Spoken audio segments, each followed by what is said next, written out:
voici quelques petits points qui permettront d'y voir plus clair sur les divisions.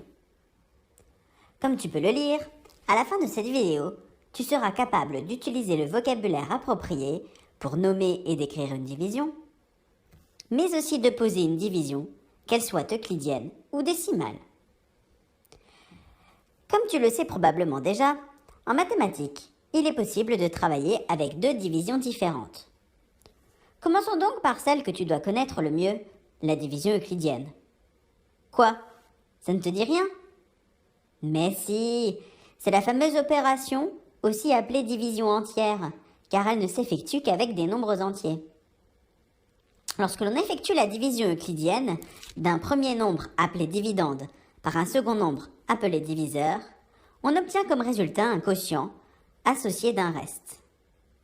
Attention, une division euclidienne n'est correcte que si le reste est strictement inférieur au diviseur.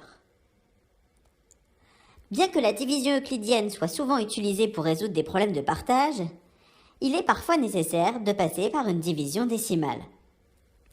Comme son nom l'indique, cette opération s'utilise avec des nombres décimaux, aussi bien pour le dividende que le diviseur ou le quotient. On l'utilise notamment pour trouver le quotient exact d'une division sans avoir de reste à la fin. Voyons maintenant, à travers différents exemples, comment poser de telles divisions. Commençons par effectuer la division euclidienne de 423 par 18. Avant tout, il peut être très utile de bien connaître ces tables de multiplication, ou de les trouver astucieusement, comme ici pour celle de 18. Posons alors l'opération demandée. On prend les chiffres du dividende 1 à 1 à partir de la gauche jusqu'à obtenir un nombre supérieur au diviseur. Ici, il s'agit de 42. On cherche ensuite le multiple du diviseur le plus proche de ce nombre. C'est à cette étape que l'on peut se servir d'un brouillon pour construire pas à pas la table du diviseur. 1 fois 18 égale 18. 2 fois 18 égale 36. 3 fois 18 égale 54. Ainsi, dans 42, on peut prendre au maximum 2 fois 18 qui font 36. On écrit alors 2 au quotient et on soustrait 36 à 42, ce qui donne 6. On abaisse ensuite le chiffre suivant du dividende et on recommence les mêmes étapes.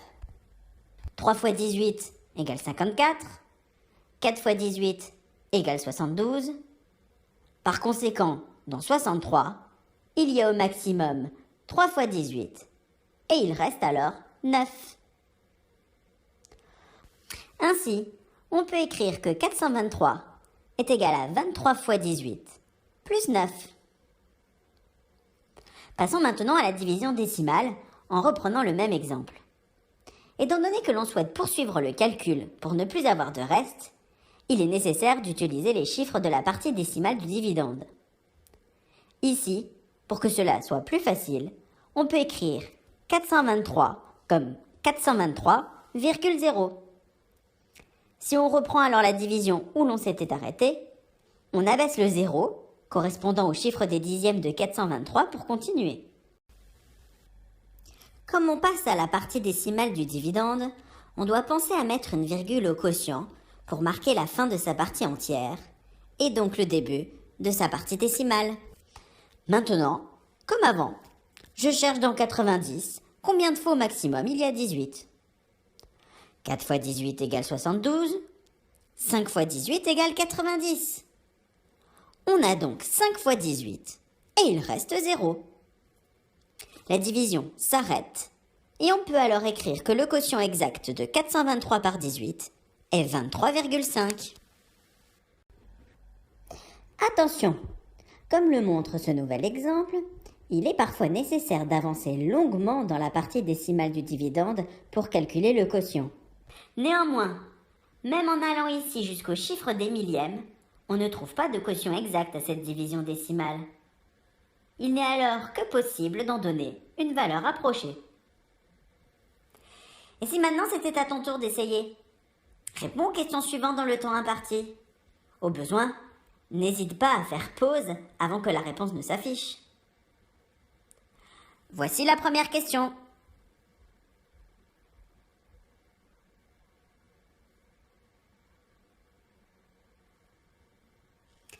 Place à la réponse.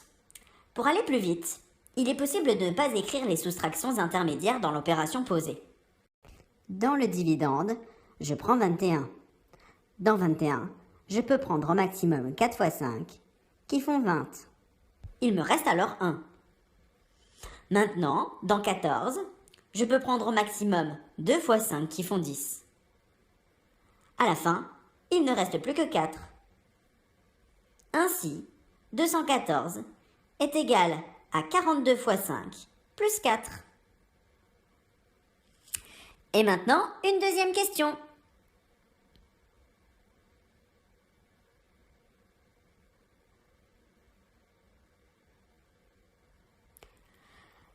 Place à la réponse.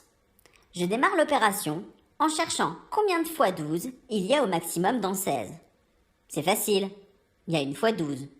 Et il reste alors 4. Je continue en passant dans la partie décimale du dividende. Par conséquent, je place une virgule au quotient avant de calculer. Dans 42, je peux prendre au maximum 3 fois 12, qui font 36. Il reste alors encore 6. J'ai donc besoin de continuer. C'est pourquoi j'abaisse un zéro qui correspond au chiffre des centièmes du dividende. Maintenant, dans 60, il y a exactement 5 fois 12 et il ne reste rien. Le quotient de 16,2 par 12 est donc de 1,35. Ça y est, te voilà normalement prêt pour le travail qui t'attend en classe. Mais n'hésite pas à revoir cette vidéo autant de fois que tu en auras besoin.